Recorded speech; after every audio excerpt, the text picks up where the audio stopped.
Lestesi odrapkai sastarendu Vomange tuta te manges lesta Che voi camere tu vite cucine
Seigneur.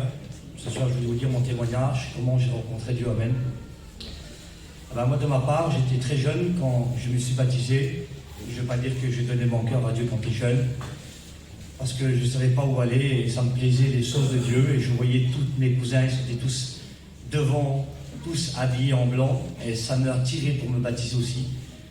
Et vous savez, avant, quand on demandait aux serviteurs de Dieu que quand on a le désir de se baptiser, les serviteurs de Dieu nous baptisaient tout de suite. Maintenant, il y a un suivi. Et merci Seigneur que c'est comme ça. Et je me suis baptisé comme ça, d'un coup de tête. J'ai dit, je veux me baptiser parce que je vois qu'ils sont tous habillés en blanc. Et je vous dis de la part du Seigneur, je ne connaissais pas Dieu. Je ne connaissais pas ses miracles. Je ne savais pas ce qu'il était capable de faire. Mais je me suis baptisé comme ça. Donc, la semaine a passé. Et donc, je suis allé à une première réunion. Donc c'était une réunion sans plus pour moi, parce que voilà, je ne savais pas, je ne connaissais pas Dieu exactement. Et quelques mois après, je vous dis de la part du Seigneur, et je dis à ma honte, quelques temps après, ça ne m'attirait plus de venir aux réunions, donc j'étais tout seul. J'étais plus avec mes copains de venir avec les copains chrétiens, donc j'étais parti un peu, j'ai un peu choisi un peu le chemin du monde. Et quand je suis parti sur le chemin du monde, vous savez que le monde ne fait pas des cadeaux. Alors lorsqu'on le quitte, on s'attache à quelque chose. Et je dis de la part du Seigneur, je dis à ma honte, et je demande pardon aux anciens, je demande à mon père qui est là. Je commençais à toucher cette cigarette, j'avais à peine 15-16 ans, je commençais à fumer cette cigarette-là. Et quand je fumais cette cigarette-là, les jeunes qui sont là avec moi, eux, ceux qui ne fumaient pas, je les faisais partir de moi, parce qu'ils ne sentaient pas assez hommes comme moi. Eux, ils ne fumaient pas la cigarette, pour moi, ce n'était pas des hommes. Alors je leur disais, toi, tu ne fumes pas, tu n'es pas avec moi. Il faut que tu fumes pour que tu sois avec moi. Et pour couper au plus court, j'allais encore plus en plus dans le monde, parce que le monde faisait découvrir tout ce qu'il avait maintenant, puisque j'avais décidé de partir dans le monde. Et le monde là m'avait décidé de toucher à cette drogue. Je demande pardon aux anciens qui sont là. Et quand j'ai commencé à toucher à cette drogue-là, j'avais compris que si je touche cette drogue-là, j'arrivais plus à m'en séparer. Mais le monde ne m'a pas fait montrer, le diable ne m'a pas fait montrer que c'est quelque chose de mauvais pour toi, ne le fume pas, ne le prends pas. Il m'a fait montrer que c'est du bien pour moi. Tu vas bien dormir, tu vas oublier toutes tes pensées, tu vas oublier tout ce que tu as fait, tu vas oublier toutes tes défaites, tu vas tout oublier, tu seras bien. Donc pour moi, j'étais bien, c'est vrai, je demande pardon, lorsque j'étais défoncé, j'étais bien. Quand je n'arrivais pas à dormir, je fumais ce petit joint, je dormais bien. Mais le matin, je voyais toute ma misère passer. Et j'étais triste, j'étais malheureux dans mon cœur. Et ça a duré pendant 17 ans. 17 ans tant que je n'ai pas vu ma famille. Pendant 17 ans, je n'ai même pas vu mes enfants grandir. J'étais parti dans le monde et le monde m'a aveuglé. J'étais parti dans les ténèbres et j'avais plus de lumière à pouvoir me guider. J'étais parti loin et j'étais malheureux, j'étais triste. Et je demande pardon aux anciens qui sont là. On a eu un petit bébé. Et lorsqu'on a un petit bébé, vous savez, tout le monde dit Seigneur, c'est le plus grand le cadeau que tu nous donnes. Et pour moi, c'est encore plus malheureux parce que je ne les ai pas vus grandir. L'argent que j'avais de la CAF, je la donnais pour la drogue, c'était même pas pour faire grandir mes enfants. Et je donnais tout mon argent pour cette drogue-là, à tel point que le garçon me disait, si tu n'as plus d'argent, je te fais crédit. Et j'ai commencé à rentrer dans le crédit seulement pour la drogue. Et j'étais encore plus empiré, l'ennemi m'avait encore enfoncé. Et j'avais plus de solution de m'en séparer, j'avais plus m'en débarrasser, je ne savais plus comment faire, je ne savais plus à qui croire. Et j'ai dit, plus que tu es là, Seigneur, enlève-moi, mais j'ai demandé seulement avec mes lèvres, parce que j'étais content dans l'état que j'étais. Et ça a duré longtemps comme ça, et ça a duré longtemps, et ça a duré longtemps. Jusqu'à des hommes vers moi, ils sont devenus serviteurs de Dieu. Et alors, ce qui m'appelait venait sur la place désignée où j'étais. Je me cachais de ma misère. Je me cachais derrière le camping pour qu'ils ne m'appellent pas. Et je n'allais pas aux réunions, j'étais bien comme j'étais. Jusqu'à un jour que ma compagne, il a donné son cœur à Dieu. Et vous savez, pour les choses de Dieu, je n'étais pas contre. J'étais content qu'il avait donné son cœur à Dieu. Et je me disais au fond de moi, il y avait toujours ce petit diminuant qui disait, peut-être que ce sera la solution pour toi. Et je remercie Seigneur que vous avez des compagnes qui prient pour vous. Merci Seigneur qu'il y a des compagnes qui font des jeûnes prières pour vous. Parce que ça sert, c'est pour notre bien. Et un jour, il y avait une réunion que mes oncles m'ont appelé. Et je ne l'ai pas accepté. Ma compagne, il est parti, il a dit que ce serait un jeûne de prière. Il a dit, je prierai pour toi, Valentin. Et je vous dis de la part du Seigneur, j'avais déjà ressenti quelque chose dans mon cœur. Parce que je savais que c'était une prière sincère. Et elle, quand il était parti, il y avait ça dans son cœur. Seigneur, avant que je fasse ce jeu de prière, je prends ce petit verset, je le mets au devant de la porte, comme les femmes font tous. Ils mettent un petit verset au devant de la porte. Et il a dit au jour que mon compagne le voit, je voudrais que tu changes sa vie. Et je vous dis de la part du Seigneur, vous savez que le Seigneur a écouté son cœur. Amen. Quand elle est partie à la réunion, moi je suis parti dans mon camping, en train de réclamer Dieu, en train de lui dire, Seigneur, regarde la misère que je passe. Seigneur, regarde comment je suis. Seigneur, tous mes oncles, ce sont des serviteurs et moi je ne change pas. J'étais en train de me chicaner avec Dieu. J'étais en train de lui parler, Seigneur, t'es où? Puisque tu dis, Seigneur, quand quelqu'un crie vers toi, tu es là et tu lui réponds, t'es où, Seigneur, tu es où? Et j'ai en train de me lamenter sur mon péché. Je dis, Seigneur, regarde comment je suis perdu, comment faire, j'ai pas de solution. J'arrive plus à m'en séparer. Et quand j'ai dit cela, j'ai levé mes yeux. Et lorsque j'ai levé mes yeux, j'ai aperçu ces petits versets. Et quand je me suis approché devant ta porte, je dis, Seigneur, je veux que tu me parles maintenant. Seigneur, je veux que tu me parles parce que comme je suis, Seigneur, j'en peux plus. Et lorsque j'ai eu mes regards, j'ai attiré ce petit verset-là. Je l'ai pris dans mes mains. Et sur ce petit verset-là, c'est écrit comme ça. C'est écrit comme ça. Alors qu'un malheureux crie, l'Éternel l'entend et il le délivre de sa frayeur et de toutes ses détresses. Et je vous dis de la part du Seigneur, quand j'ai lu ce verset-là, je suis tombé à genoux. J'étais baptisé instantanément du Saint-Esprit.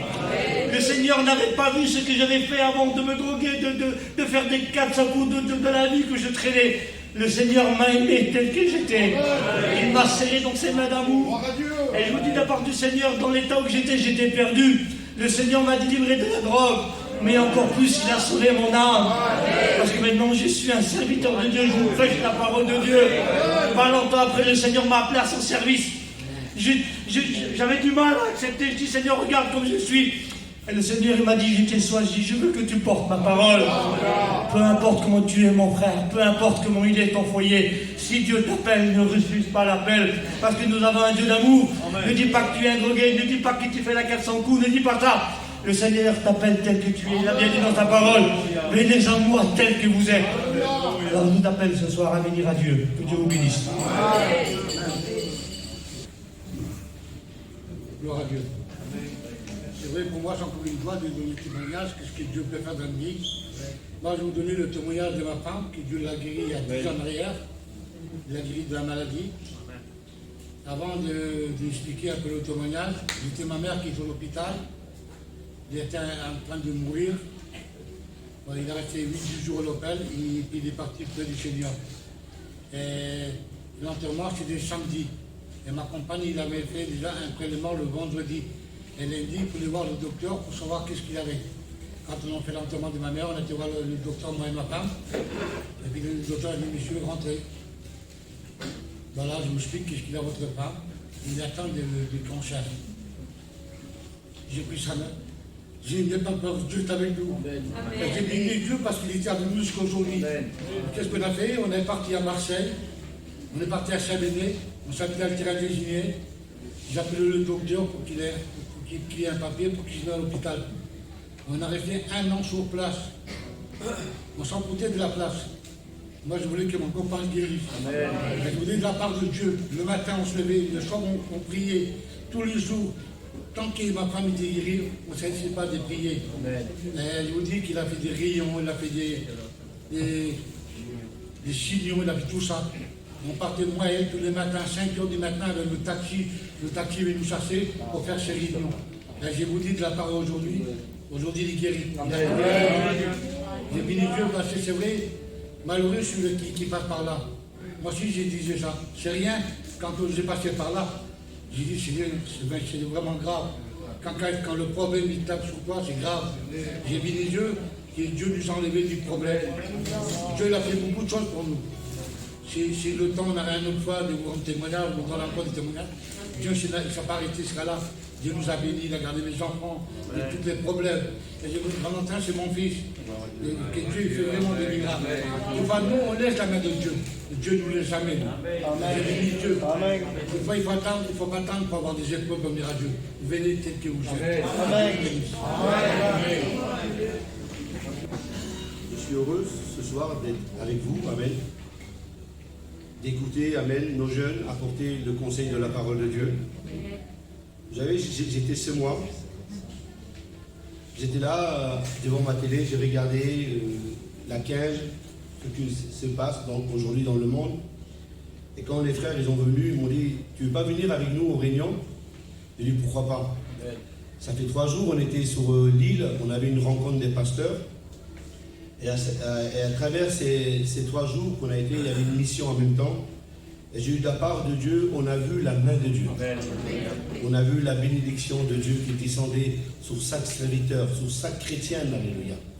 Et c'est vrai, quand je suis rentré chez moi, j'étais fatigué, j'ai dit, je vais rester une journée ou deux, repos, voilà, parce qu'on a nos réunions aussi chez nous.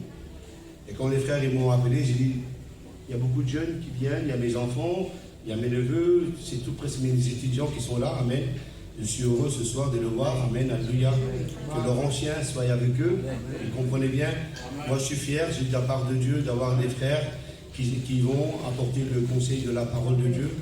J'étais là, j'ai regardé un texte dans la Bible, il disait, ce verset qui est la moisson des grandes, il y a peu d'ouvriers. Prions le Maître que Dieu envoie des moissonneurs, alléluia, pour travailler pour l'œuvre de Dieu. Je ne sais pas pourquoi j'ai dit ce mot-là. Hein. Peut-être il y a des jeunes ce soir qui ils ont peur de s'engager. Il faut vous engager, alléluia, parce que le temps est compté. Le temps est compté. Car Jésus revient chercher l'Église de Dieu. Il y a beaucoup de notre famille qui ne connaissent pas encore Dieu. Et si vous avez des jeunes, prions pour eux, alléluia. Que Dieu envoie des moissonneurs, alléluia, pour travailler pour l'œuvre du Seigneur. Amen, alléluia. On va vous chanter un cantique ensemble pour la gloire de Dieu. Amen. Toute la bouche à cantique là. Vous savez d'ado, me faites dire avec la médecin. Ah, vous savez là ou pas? Gloire à Dieu, amen.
Amen.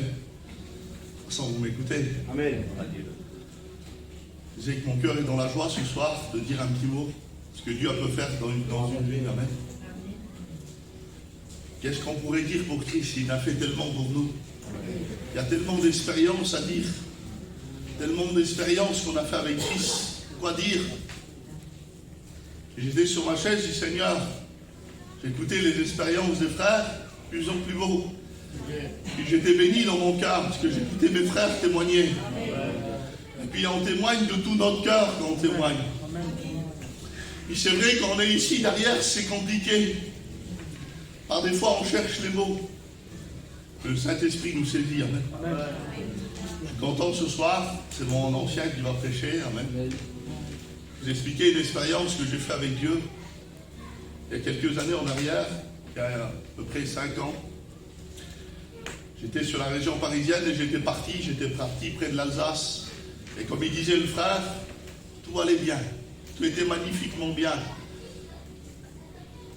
Comme il disait le frère, il y avait le soleil, tout était magnifique. J'étais avec ma famille, tout était magnifique. J'étais avec mes parents, avec mon frère. Il y avait mes cousins, tout le monde était là. Puis là, il dit, la pluie elle tombe sur le juste comme sur l'injuste. Puis là, moi j'étais là-bas sur cette région de l'Alsace, près de Thionville, là. Puis là, il est venu ma cousine vers moi dans la caravane, et quand elle arrivait là dans la caravane, il s'est passé quelque chose. Elle a pris le petit, et elle avait un problème de vue quand elle était petite. Puis elle a commencé à voir le petit. Puis là, quand elle a regardé le petit, là, elle a pris vite un rendez-vous au médecin. Et puis, pour vous passer au plus vite, on est arrivé à ce médecin. Quand on arrive au médecin, on dirait que nous, je sais pas, le peuple gitan, on voit tout de suite le problème. Et puis là, le médecin il est venu, il a regardé le petit, il a commencé à regarder un petit peu les yeux du petit, il a regardé mon petit, et là il a dit, j'ai monsieur arrêté, qu'est-ce que vous voyez? Il dit, monsieur, laissez-moi finir l'examen, s'il vous plaît. Et puis là, il regarde le petit là, et il commence à mettre des lumières, je dis, monsieur, vous dites quoi, que mon petit ne voit pas? Il dit, écoutez, monsieur, laissez-moi finir l'examen, s'il vous plaît. Et puis là, j'ai voulu dénoncer un petit peu le médecin. J'ai dit, regardez si vous croyez qu'il ne voit pas. Je dis, j'ai parlé à mon petit s'appelle Samuel, et mon petit, il était là, j'ai regardé. J'ai dit, Samuel, et le petit faisait ça. Samuel, et le petit, il tournait. Et il dit, écoutez, monsieur, refaites-le. Mais il dit, parlez-y pas. J'ai refait le même mouvement. J'ai refait ça. Et là, j'ai vu le petit, il n'a pas bougé. Et là, vous avez bien compris, on peut faire 1m90. C'est le ciel qui nous tombe sur la tête. Et là, le médecin, pour vous aller au plus vite, il m'a fait une lettre cachetée. Il a dit, allez-y à l'hôpital de Nancy, spécialisé pour les enfants. J'ai pris mon véhicule et j'ai voulu partir. Et là, quand j'ai sorti du médecin, ma femme, elle a commencé à pleurer. C'est normal. Elle a commencé à pleurer, même quand on est chrétien, on pleure parfois. Même quand on est des enfants de Dieu, par des fois, on pleure. Puis là, quand j'ai commencé à rouler, je ne voulais pas pleurer devant elle. J'étais en train de rouler, et puis là, je me suis arrêté. J'ai mis du gasoil dans le camion, et là, mes parents m'ont appelé. Ils m'ont dit, Georgie, t'es où? Je suis en train de rouler pour aller à l'hôpital de Nancy. Il y avait plus de 100 km. Elle a dit, qu'est-ce que tu vas faire? Ben, j'ai dit, je vais t'expliquer. J'ai le petit là, aveugle. Et puis là, Seigneur, j'ai commencé à pleurer. J'arrivais plus à monter dans le camion. Puis là, j'ai remonté dans le camion, là, j'ai pris mon camion, puis je suis arrivé dans cet hôpital. Mes parents, ils sont arrivés avant moi. Et mes parents, ils m'ont dit, Georgie, viens là avec le camion. Et j'ai dit, non, il y a plein de gens, je ne voulais pas. Puis je suis arrivé avant eux. Et quand je suis arrivé avec ces têtes cachetées, ils nous ont fait passer ça dans tout le monde. Et là, ils ont commencé à faire l'examen sur le petit, ils ont mis des gouttes pour dilater la pipi. Et puis là, ils ont mis avec des zooms. Ils ont mis avec des appareils, ils ont mis avec tout ce qu'il fallait. Et puis là, il n'y avait aucune solution. J'ai dit, monsieur, il y a un voile, il y a quelque chose. Moi, je cherchais la solution.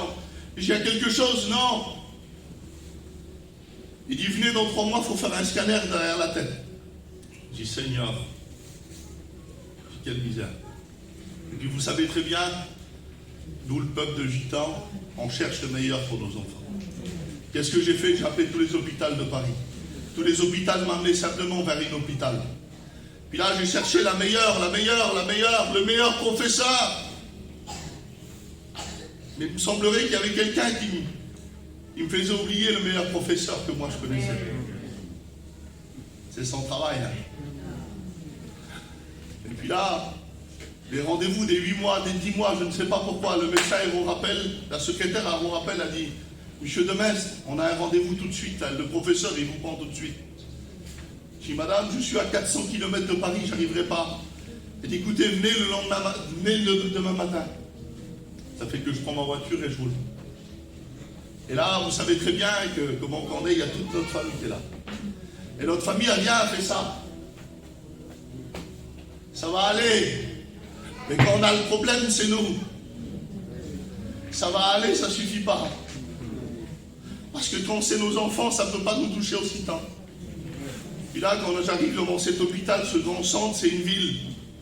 Je vois tous ces portes battantes se fermer, là, on passe devant ces gens, ils demandent pardon, il y avait plein de petits, pareil comme mon petit, là.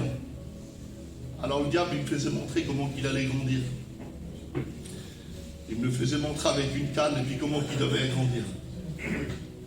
Puis là, j'étais touché dans mon cœur. Dieu m'appelait au service. Pourtant. Puis là, quand j'arrivais dans cet hôpital, ils ont fait tous ces examens qu'il fallait faire. Pareil que l'autre hôpital.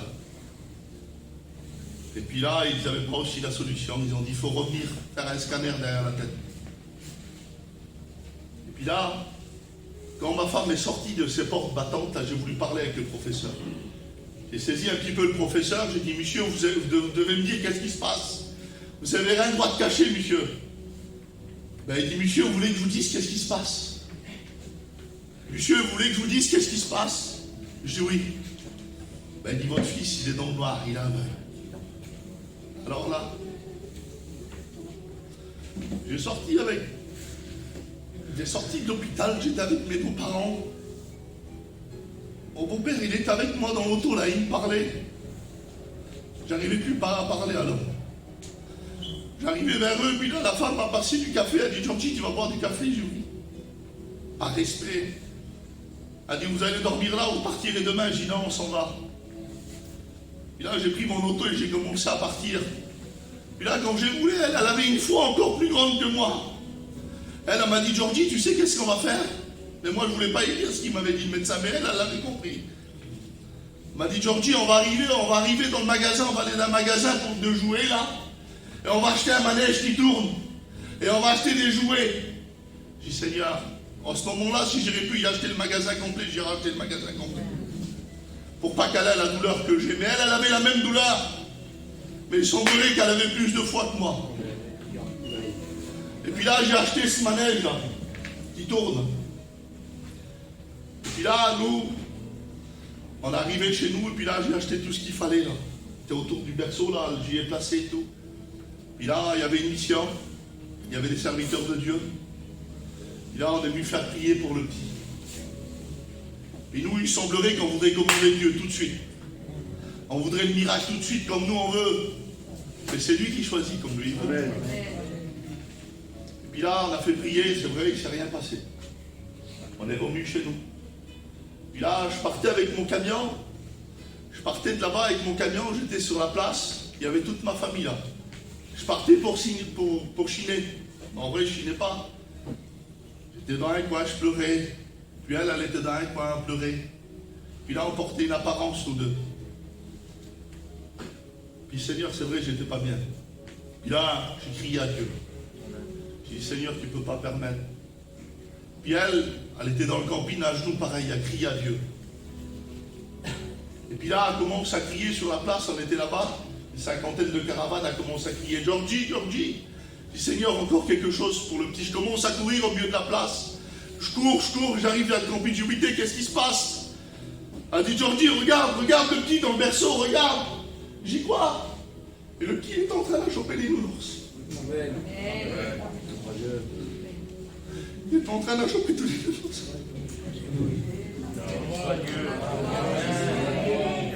Et puis vous savez qu'est-ce que j'ai fait? J'ai dit, attends, dans les campings, on a des salons en U comme ça là.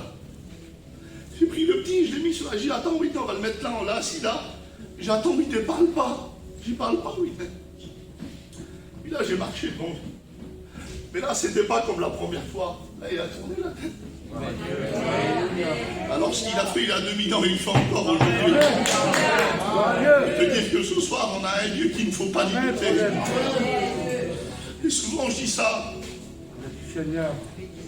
Je vais te dire, Dieu est selon la grandeur que tu lui donnes. Et Dieu, si tu lui donnes, si tu dis, Seigneur, tu es grand comme une petite crèche, il sera comme ça dans ta vie. Mais si tu lois dans toute sa grandeur qu'il a créé l'univers, il sera comme ça dans ta vie. Alors je voudrais te dire ce soir, n'imitons pas Christ, alléluia. On a un Dieu qui ne change pas. Que Dieu vous bénisse, amen. soit Dieu, amen, alléluia. Ça vaut le coup d'être chrétien. Gloire à Dieu. Je vous remercie Seigneur de dire un mot. Je dis bonsoir à tous. Je suis comme vous ce soir, c'est la première fois que j'écoute ces témoignages-là et je suis vraiment béni dans mon cœur. Parce que Jésus est grand. Je n'ai pas un grand témoignage à vous apporter. Je n'étais pas, on pourrait dire, un garçon qui boivait, qui se droguait. Je ne savais pas c'était quoi le monde. Mais la seule chose que je savais, c'est que Jésus était vivant et puis qu'il pouvait sauver mon âme. Un soir, j'ai accepté Christ dans une réunion semblable à celle-ci. On était 5 chez nous. C'était mon frère qui venait de se convertir et puis on était dans une réunion et puis c'est lui qui nous a ramené à l'évangile. Aujourd'hui, c'est un serviteur de Dieu et puis c'était un soir comme ça et puis il y avait la réunion. Et puis ce soir-là, le serviteur a prêché et puis je dis Seigneur, j'ai rien à perdre dans ce monde. Alors ce que je vais faire, je vais t'accepter. Parce que le monde n'apporte à rien. Le monde n'apporte que des misères, c'est la vérité. Et puis comme j'ai levé ma main, j'ai donné mon cœur à Dieu, ce soir-là, il y avait ma soeur, mon frère, il y avait mon père, ma mère qui a accepté Jésus. On a tous passé par les eaux du baptême, c'était un miracle pour nous. Chez nous, dans notre famille, il n'y avait aucun chrétien. C'est tous des catholiques à 100%, et puis chez nous, c'est un miracle de Dieu. Et puis je vous dis, Seigneur, chaque problème qu'on a eu, chaque difficulté qu'on avait, ben Jésus, il était avec nous, il était constamment avec nous, en marchant, sans la foi que Jésus nous donnait. On passait beaucoup de problèmes, beaucoup de difficultés. Jésus était tout le temps là avec nous. Je vous explique une expérience vite. J'ai ma mère qui elle avait des petits problèmes au niveau de la gorge et on croyait tous que c'était la maladie. Les médecins ils nous donnaient des négatifs et puis on croyait tout le temps que c'était ça nous. Parce que c'est l'homme qui est comme ça, c'est comme il a dit le frère, le gitan il est comme ça, on s'imagine des choses, que c'est la mauvaise maladie, tout ça. Un jour elle a passé un examen, puis elle a repassé ses examens les jours à suivre, et puis nous on croyait tout le temps que c'était cette maladie-là. Mais en fin de compte, Seigneur, c'est la pensée de l'homme, Jésus vient, il retire tout, lui dit, que Dieu vous bénisse. Amen.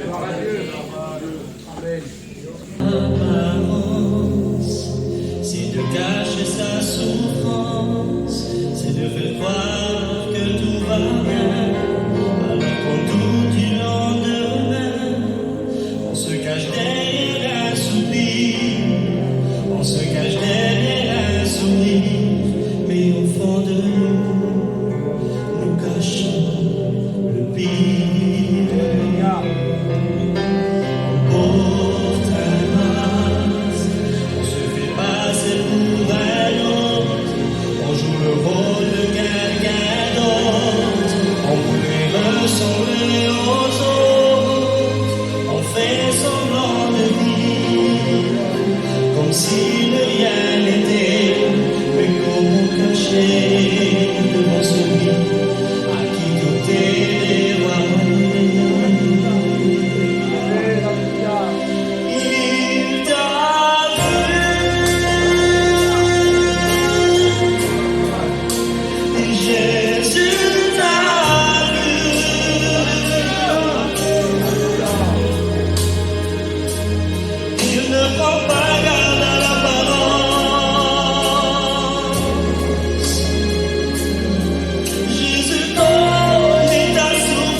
Sur le fil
permet à ce que nous soyons tous là, réunis, non pas autour des Roms, ni autour des Espagnols, Catalans, mais réunis autour de sa parole. Amen. Parce que vous pouvez vous réunir autour des Roms, vous pouvez vous réunir autour des Espagnols. Si tu as besoin particulièrement de quelque chose dans ta vie, nous ne pouvons rien faire. Mais nous connaissons quelqu'un, nous le soignons, qui est capable de faire ce que les hommes ne peuvent pas faire. On a écouté dans les témoignages, et je bénis Dieu pour tous ces guérisons, pour ces miracles, pour ces vies changées. Et on l'a dit à plusieurs fois, Dieu n'a pas changé, il est toujours le même. Et je te le dis de la part du Seigneur en toute liberté, oui, Dieu n'a pas changé. La Bible dit qu'en lui, il n'y a aucun nombre de variations, il est le même. Seigneur, tu ne changes pas. Et pourquoi tu ne changes pas, toi, Seigneur? Parce que lui, il n'a pas besoin de changer. Il est parfait en tout. Mais nous, toi, tu as besoin de changer. Parce que l'état de ta vie fait souffrir ton foyer. L'état de ta vie te fait souffrir, te condamne, te rend malheureux. On l'a écouté par mon frère Valentin, serviteur de Dieu, bien qu'il était baptisé. Et parce qu'il vivait une vie qui n'était pas véritablement la vie de Dieu, même baptisé, eh bien il souffrait, il vivait dans l'angoisse. Mais jusqu'à ce qu'un jour, il a plié genoux devant Dieu, parce que Dieu l'avait vu. Alors il a dit, Seigneur, aide-moi. Et Dieu est venu à son aide. Je ne connais pas la position de ton cœur, je ne sais pas comment que tu es, je ne sais pas comment que tu vis, mais je sais qu'une chose, Dieu peut tout changer ce soir. J'ai un petit message sur mon cœur, il ne sera pas long, dans la liberté du Seigneur, je vais vous le donner. Et j'aimerais que le frère Michel, qui m'a invité pour faire cette réunion à plusieurs reprises, et je m'en excuse que je n'ai pas pu venir, mais le frère Michel, il sait pourquoi je n'ai pas pu venir. Chaque fois, il y a eu des problèmes qui se sont mis devant nous. Puis, la dernière fois qu'il m'a appelé, j'ai dit, je vais passer le test, et si je suis négatif, je viens de faire la réunion. Et puis le test était positif. Je me suis dit qu'en quelques jours, ça va aller. C'était apparemment le Omicron. Mais malheureusement, j'ai pas été bien pendant plusieurs jours chez moi dans la caravane, jusqu'à ce que les pompiers sont venus me chercher. Et puis j'ai rentré à l'hôpital et j'ai pas pu faire la réunion. Mais béni soit Dieu, aujourd'hui je fais la réunion. Je venais avec mes frères, j'ai demandé à mon frère Yoshka, mon oncle qui est ancien, je voulais lui laisser la place, mais il m'a dit non, fais la réunion. Donc voilà, je la fais dans la liberté du Seigneur. Frère Michel, tu pries pour moi? Dans la gloire, Seigneur. Gloire à Dieu, Seigneur. Gloire à Jésus-Christ, amen. Je suis venu avec une pensée dans mon cœur. J'aimerais te la partager. Depuis que je suis revenu de cette mission avec mes frères, à cette rencontre, je savais que je devais faire la réunion. Et le Seigneur a mis cette pensée sur mon cœur, et je vais vous la prêcher ce soir. La pensée que le Seigneur a mis sur mon cœur, c'est celle-ci. Dieu te cherche. Dieu te cherche. Je ne sais pas si vous réalisez cette parole. On est bien cherché parfois par la justice. On est bien recherché parfois par des gens méchants qui nous veulent de problèmes. Mais ce soir, c'est Dieu qui te cherche. Alors, je le dis avec mes mots. Si c'est un homme méchant qui te cherche, fuis. Parce que s'il te rencontre, il te fera du mal. Si c'est la justice qui te cherche, fuis. Car cette tâche-là, elle te mettra en prison. Mais si c'est Dieu qui te cherche, arrête-toi. Parce que Dieu veut faire la paix avec toi. Dieu cherche quelqu'un ici ce soir. Et je le crois de tout mon cœur, qu'au milieu des rangs, parmi tous ces âmes qu'il y a ici, d'autres sont serviteurs, d'autres sont chrétiens, d'autres sont chrétiennes. Mais il y a quelqu'un de particulier, ne serait-ce qu'une seule personne, Dieu la cherche. Et j'ai ce message, ce verset dans mon cœur, où dans la parole de Dieu nous montre que Dieu cherche. C'est le verset du chapitre 3 dans le livre de la Genèse, et au verset 9, où il est question de Adam. La Bible dit ce mot, que l'Éternel Dieu appela l'homme et lui dit, Adam, où es-tu? Et ce soir, j'aimerais te lancer ce mot, poussé par l'Esprit de Dieu. Où es-tu ce soir? Dans quelle situation es-tu? Comment vis-tu ta vie? Quel père tu es dans ton foyer? Quelle mère tu es dans ton foyer? Quel jeune garçon, quelle jeune fille tu es chez toi? Dans quelle position es-tu? Dieu cherche l'homme et lui dit, Adam, où es-tu? Et la Bible dit que Adam va lui répondre cette parole, j'ai entendu ta voix, j'ai entendu ta voix, je me suis caché et j'ai eu peur. Et j'aimerais dire à tous ceux qui sont dans un état de désobéissance, la voix de Dieu leur fait peur. Dès l'instant où un prédicateur est en train de prêcher le message de Dieu, où on dit aux âmes, Dieu vient chercher son église, pour certains disent Amen, mais pour certains ont peur, parce qu'ils savent que si Jésus vient, il reste sur la terre, parce que leur vie n'est pas comme Dieu le veut. Et malheureusement, lorsque Dieu cherche Adam, sa vie n'était plus comme Dieu le voulait. Dieu avait placé Adam dans le jardin d'Éden, un jardin qui était semblable à un paradis, vivant dans la paix, vivant dans la joie, vivant dans la prospérité, dans la présence de Dieu. Mais la Bible dit qu'à cause de la désobéissance, il a désobéi à l'ordre de Dieu. Adam, il s'est caché. Adam, il a eu peur de la voix de Dieu. Et ce soir, je ne sais pas dans quel état est ta vie, mais peut-être que le message de Dieu te fait peur. Amen. Peut-être que ce soir, tu te caches, je ne sais pas derrière quoi, mais la voix de Dieu te fait peur à cause de l'état de ta vie. Adam a peur, Dieu le cherche. Et j'étais en train d'examiner ce mot. Dieu cherche Adam. Et j'ai dit ce mot, pourquoi Dieu cherche Adam? Ou en un mot, pourquoi Dieu te cherche? Dieu est Dieu. Qu'est-ce que l'homme pour que Dieu se souvienne de lui? Imagine-toi, qu'est-ce que tu es toi pour que Dieu vienne te chercher?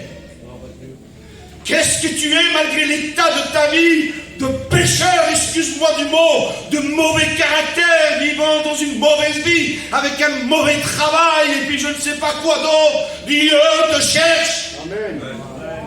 Dieu cherche l'homme, béni soit Dieu. Et pourtant Dieu est Dieu.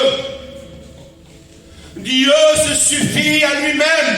En un mot, il n'a pas besoin de nous. Parce qu'il est Dieu. Mais pourquoi Dieu cherche l'homme? Dieu ne sait pas où se trouvait Adam. Oui, Dieu savait où était Adam. Mais lorsque Dieu dit Adam, où es-tu? Il est en train de lui dire Adam, dans quelle position tu t'es mis? Adam, regarde l'état de ta vie. C'est ce que Dieu était en train de faire comprendre à Adam, qu'il avait désobéi. Et ce soir, Dieu te dit, et mets ton nom, Adam, où es-tu? Dieu cherche l'homme. Lorsqu'on regarde dans le mot chercher, le mot chercher, c'est ne pas savoir, être ignorant, ne pas savoir où est la chose. Comment ça, Seigneur? Avec un Dieu qui est omniscient, un Dieu qui est omnipotent, un Dieu qui est omniprésent, un Dieu qui est, Seigneur, capable de tout, un Dieu qui est capable de connaître tout, un Dieu qui est capable d'être partout à la fois, pourrait se mettre à te chercher. Seigneur, tu ne sais pas où je suis, Seigneur. En soi, il est vrai que le mot chercher est un signe d'ignorance. Mais dans la dimension de Dieu, lorsque Dieu cherche, c'est un premier pas qu'il fait envers l'homme pour lui montrer son amour parce qu'il t'aime. Il ne te cherche pas parce qu'il ne sait pas où tu es, il te cherche parce qu'il t'aime. Béni soit Dieu. La Bible dit que Dieu montra son amour à travers son Fils. Dieu montra son amour à travers son Fils. Et il est dit du Fils, et béni soit Dieu, que le Fils de l'homme est venu chercher et sauver celui qui était perdu. Voilà pourquoi Dieu cherche l'homme. Lorsque Dieu cherche l'homme, ce n'est pas pour le juger, ce n'est pas pour le culpabiliser, c'est ni pour le condamner, mais pour le sauver.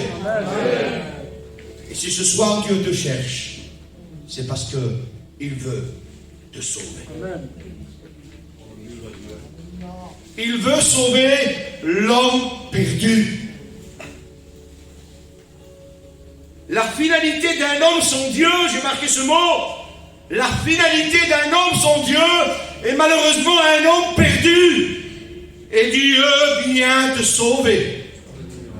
Je sais qu'au plus profond de ton cœur, la Bible dit que si ton cœur te condamne, oui, et parfois c'est notre cœur qui nous condamne, parce que notre cœur connaît notre vie, notre cœur connaît nos actes, c'est tout dans le cœur que ça se passe, et toi-même tu sais dans quelle position tu es, et ton cœur te condamne.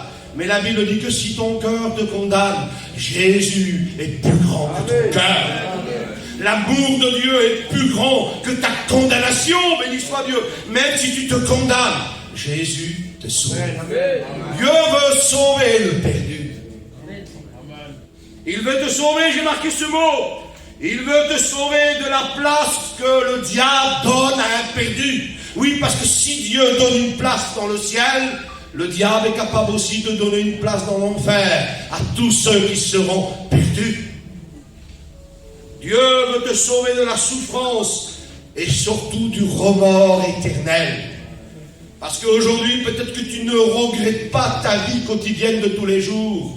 Mais il y aura un temps où Dieu va venir chercher son Église. Et pour tous ceux qui auront malheureusement désobéi à Dieu, ben ceux qui resteront passeront par la grande tribulation. Et puis après, il y aura le jugement dernier. Et après, ces personnes-là seront jetées dans le lac de feu. Et là, il y aura une souffrance éternelle accompagnée d'un remords éternel. Oui, Dieu veut te sauver de ce remords éternel. Dieu cherche l'homme. Qui est l'homme? Qu'est-ce que l'homme? Mais selon la parole de Dieu, on voit que l'homme n'est rien d'autre malheureusement que de la boue. L'homme est poussière. Dieu cherche la boue. Dieu cherche la poussière. Dieu cherche l'homme qui vieillit. Dieu cherche l'homme, excusez-moi, que demain, il peut mourir. Dieu cherche l'homme, la créature la plus compliquée de la terre, mais Dieu la cherche parce qu'il l'aime. Peu importe ton caractère, ta vie compliquée, j'aimerais te dire que Dieu t'aime. Toi qui ne connais pas encore le Seigneur, qui est là ce soir, toi qui aurais désobéi à Dieu et tu ne participes plus à la réunion, tu n'es plus là le mardi, tu n'es plus là le vendredi, tu ne participes plus au culte, tu as désobéi à Dieu, tu te trouves dans un état de tristesse, tu es malheureux, j'aimerais te dire que Dieu te cherche parce qu'il t'aime et il veut que tu reviennes à lui. C'est ça l'amour de Dieu. Et j'aimerais que tu puisses profiter pleinement, avant le retour de Jésus, profiter de cette grâce que Dieu t'offre tous les jours de ta vie.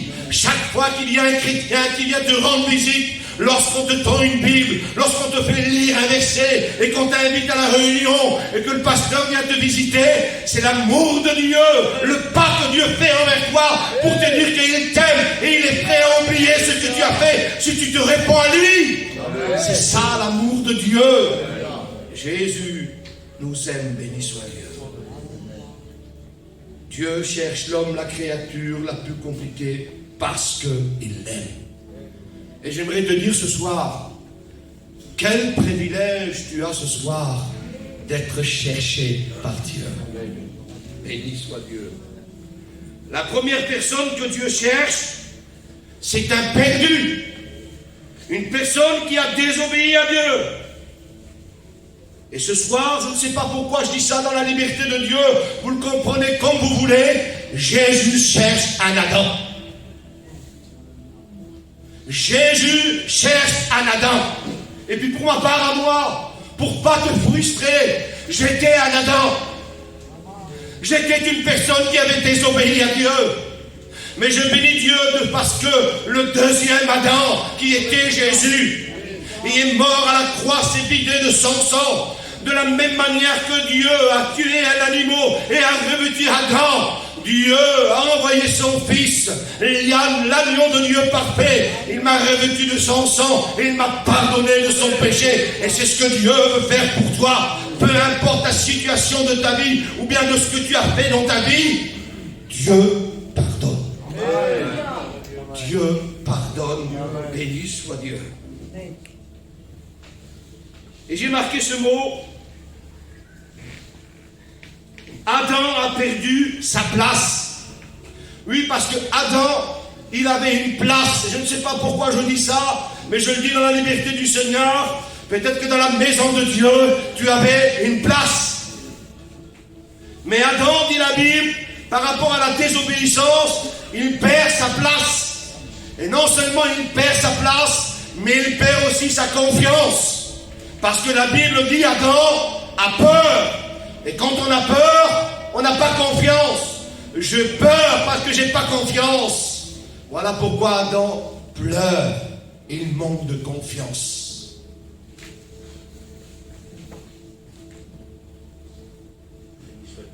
Et à cause de sa désobéissance, et malheureusement de son péché, Adam a été déplacé. Et l'homme, j'ai marqué ce mot, et l'homme, à cause du péché, il a malheureusement perdu. Et c'est ce qui s'est passé pour Adam. Adam, si vous voulez, il a tout perdu. Adam a perdu sa joie, parce qu'il était dans la joie de Dieu. Il était dans la présence de Dieu. Mais il va perdre sa joie. Adam va perdre sa paix. Adam va perdre même son autorité. Adam va jusqu'à aller perdre l'intimité qu'il avait avec Dieu. Il va perdre sa relation. Il va perdre son bonheur, sa position. Et je ne sais pas pourquoi je dis ça, mais peut-être que tu as perdu ta joie. Tu as perdu ta paix. Tu as perdu la relation dont tu avais avec Dieu. Tu as perdu cette intimité parce que tu étais une personne qui parlait, qui collaborait avec Dieu. Et tu voyais Dieu agir selon ta demande. Mais qu'est-ce qui s'est passé?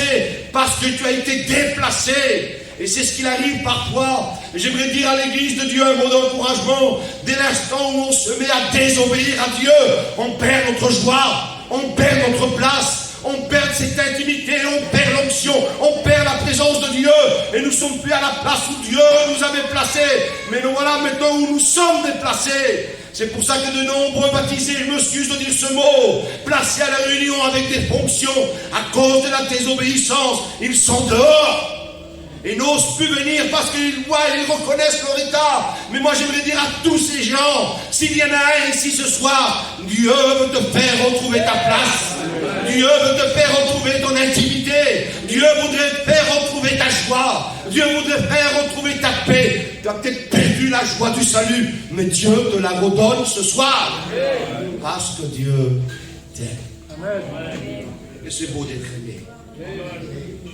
Lorsque Dieu cherche Adam, il le trouve caché derrière un arbre tremblons de peur et de culpabilité. Et je te dis ce mot. Peut-être que tu es une personne depuis je ne sais pas combien de temps. Peut-être depuis hier. Peut-être depuis 2 mois. Peut-être depuis 1 an. Peut-être depuis des années. Tu trembles de peur. Tu as peur. Dès l'instant où tu entends la voix de Dieu, dès l'instant où tu entends parler du retour de Jésus, tu as peur. Et tu trembles de culpabilité. Parce que bien souvent, des fois, après avoir fait ce qu'on a fait, malheureusement, on regrette. Et puis on essaie de trouver la solution. Et le diable, il est toujours là, en train de nous accuser ce qu'on a fait. Mais j'aimerais te dire que le diable te trompe. Le diable te trompe. Il arrive parfois à cause de notre désobéissance. Et bien nous voilà maintenant éloignés de la maison de Dieu. Et le diable est en train de te dire, tu es trop loin de la maison de Dieu. Mais le prédicateur ce soir est en train de te dire, tu peux être loin de la maison de Dieu, mais près de son cœur, parce qu'il t'aime. Et il désire ce soir que tu te répondes et que tu reviennes à lui pour que ta joie revienne, pour que ta paix revienne, pour que la relation dont tu avais avec Dieu revienne, pour que cette intimité que tu as avec lui revienne, pour que tu puisses retrouver ta place dans les rangs.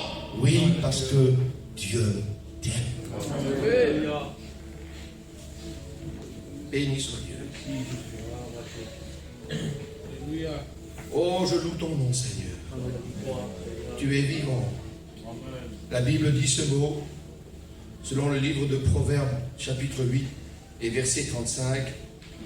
Celui qui trouve Dieu trouve sa faveur. Et j'ai ce verset sur mon cœur qui dit, je me suis laissé trouver par celui qui me cherche.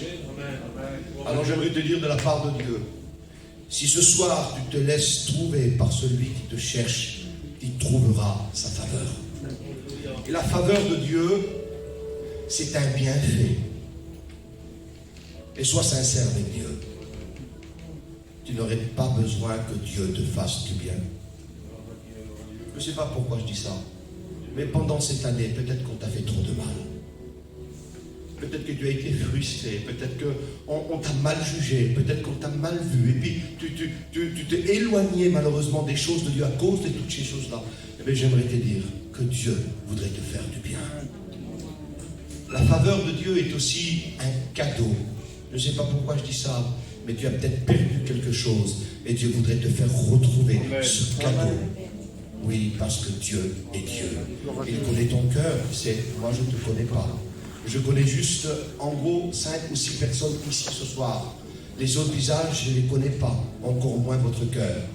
Mais celui que je vous prêche connaît ton cœur. Il sait ce que tu as besoin. Alors ce soir, je ne sais pas, il y en aurait peut-être encore à dire, mais j'aimerais m'arrêter juste sur ces quelques mots. Je crois que Dieu a parlé à quelqu'un ce soir.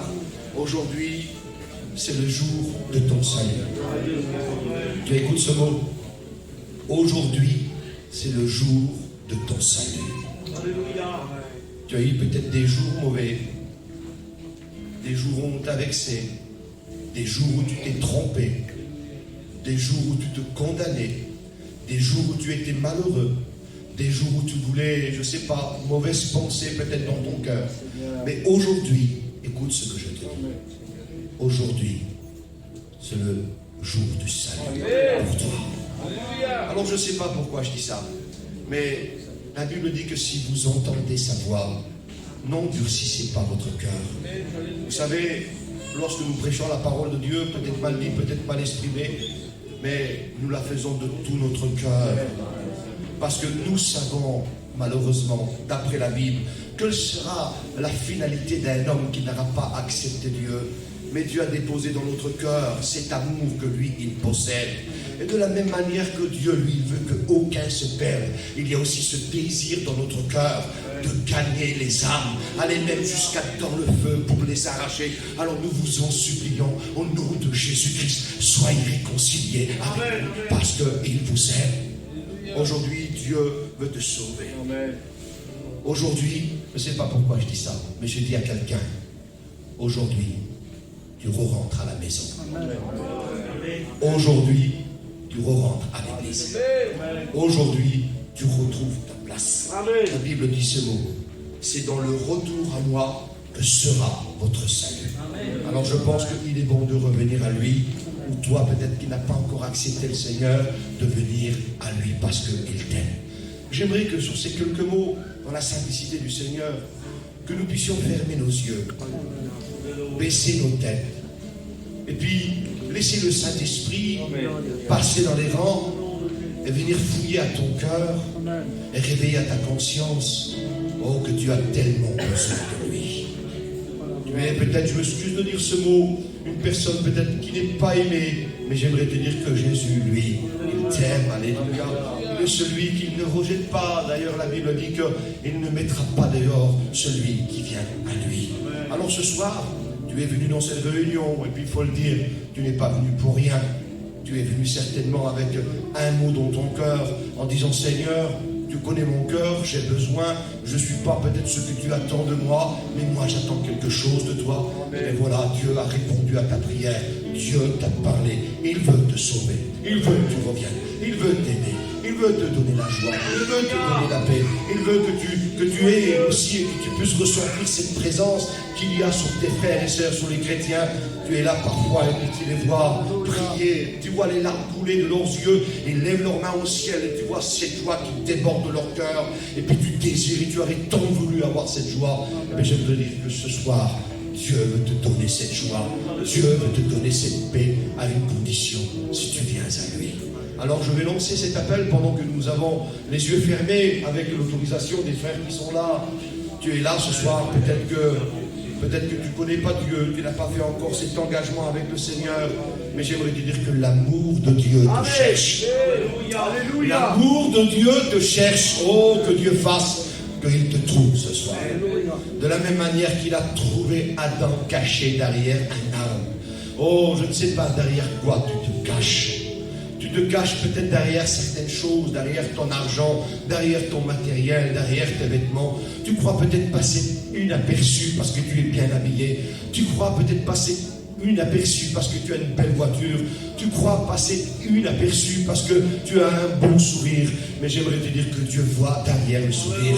Dieu voit derrière ton argent. Dieu voit derrière ton matériel. Dieu voit ton cœur et ton cœur a besoin de lui.